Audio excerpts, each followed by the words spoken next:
Tinubu won the primaries, we have had a huge number of voters registration. Akin Alabi.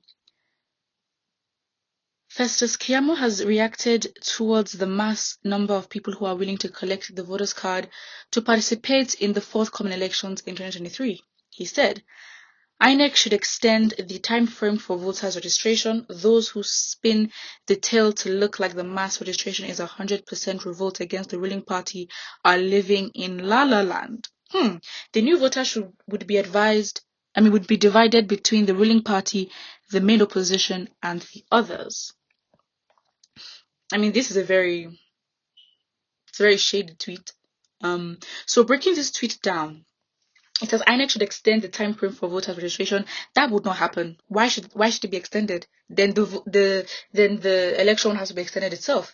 And doing that is counterproductive. This is the time to go register. So this is the time INEC should be ready to expect an influx of demand of people wanting their voters card. So extending doesn't make sense, because they should be equipped to handle if there are 200 million people in the country, or okay fine, if they're, let's say, of adults over 18, then you cater for that, because that's the expectation. The expectation is that realistically not everyone will vote, but the expectation is that everyone should vote, so you cater for everybody. And it says, he continues, those who spin the tale to look like the mass registration is 100% revolt against the ruling party are living in La La Land. Why is this the problem? Now, if we break this down, mass registration is not... Why are you interpreting mass registration as revolt against the ruling party? For the first time, people are doing what is right, and you feel it's a threat, it's a revolt. Why should it be a revolt? Is it because for once in a long time, things are not going the ruling party's way? Is that revolt? Is it revolt that Nigerians are choosing to do things the right way and change the outcome of an election that normally has a predicted outcome? Is that what you consider revolt? Nigerians choosing to have a better country, is that revolt? Nigerians exercising their power of choice is revolt. Now that is a problem. Now that thinking is a problem. For an SAN, it is a problem. And then it's revolt against the ruling party. Against the ruling party that what? The ruling party should any party should go be competitive. Go and get your supporters to get their registration cards. Why should it be interpreted as a revolt? And it says the new voters will be divided. Again, break it down. Between the ruling party, APC, the main opposition, and the others. So who is the main opposition and who is the others? He's basically just said APC, PDP, Labour Party. Simple as that. So, and it's now like the new voters will be divided. Of course they'll be divided. What do you mean? Each party has the supporters. I don't understand. It's not like we have to look at the undertones in this message and what are you trying to say? INEC should not extend time frame. Why should they do that?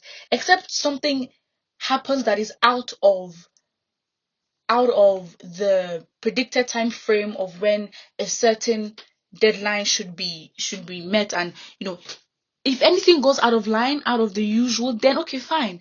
But not when everything is going fine and this is the time you should go get your registrations, and now you're saying extend for what?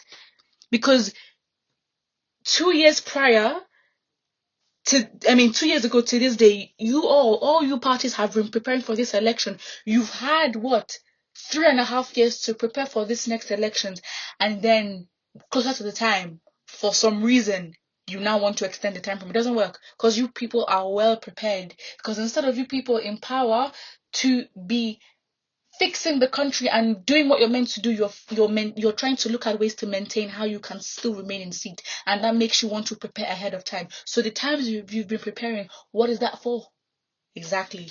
So this does not make sense. I think there's certain undertones to it to shade whatever. Again, it's politics. Everyone is out here saying things. However, things are more implied when things are explicitly said. Someone says, tell me Tinubu's vision for Nigeria. If you ask me what is Peter Obi's vision for Nigeria, I could literally give you a whole essay, but I guess some people have not communicated that well enough. People came out in numbers solely to vote out the evil twin of Tinubu and Atiku, and this is why it is not a revolt, because you are not the favorite. And it's like, you will not be the favorite forever. You cannot force it. A time will come. You cannot be the main character. You're not. It doesn't make sense. Just doesn't make sense. So I'm very, very unsure as to how all this makes sense, because it really doesn't. But again, we can see that there are now threats for the first time. For the first time, the parties are shaking. They are quaking their boots. Wasted efforts. They'll soon know the full meaning of Yoruba. 2023 is around the corner, but tell them they shouldn't shout marginalization or rigging, because we will teach them another lesson. This comment can be interpreted in two ways, but we'll focus on that. Coming out en masse to vote against Tinubu, you should get this clear. Very true, but it seems more the desire to vote out major parties, money bags will be disgraced. But I don't think they'd say the same thing if people were going out to get voters' cards and registrations. If APC or the ruling party was the favorite, they would not be saying this. So why are you not, in the simplicity that people are going to register, why are you not happy? I don't understand. Why? I mean, isn't that the right thing that should be happening? Even if that's what I'm saying. It's like, you don't care about the people, and the people realize that the power actually lies in them. Because if you're as confident as you were in previous elections, and people are going to vote, I mean, it would be okay, but it wouldn't shake you as much. Why? Because you know that you're not the reason, or you are not. Again, whatever party you think or is the popular favorite, it doesn't matter. The fact that you are threatening Nigerians are taking their power back. You are threatening that Nigerians understand the power and choice that they have, and for you to interpret it as a revolt, then the problem lies with you and not the people going to register their voters card, and not with the Nigerian people. The problem is with you. You are not intimidating, or Nigerians are not being revolting or intimidating. You are just, as political parties who have been the favorite, you're just intimidated. And that is a problem, because for the first time you are scared that the possibilities will not turn out in your favor. What can we do? So is life. You cannot take choice away from people. You can't do that. Put what you think about it in the comment section below. And do not forget to like and subscribe.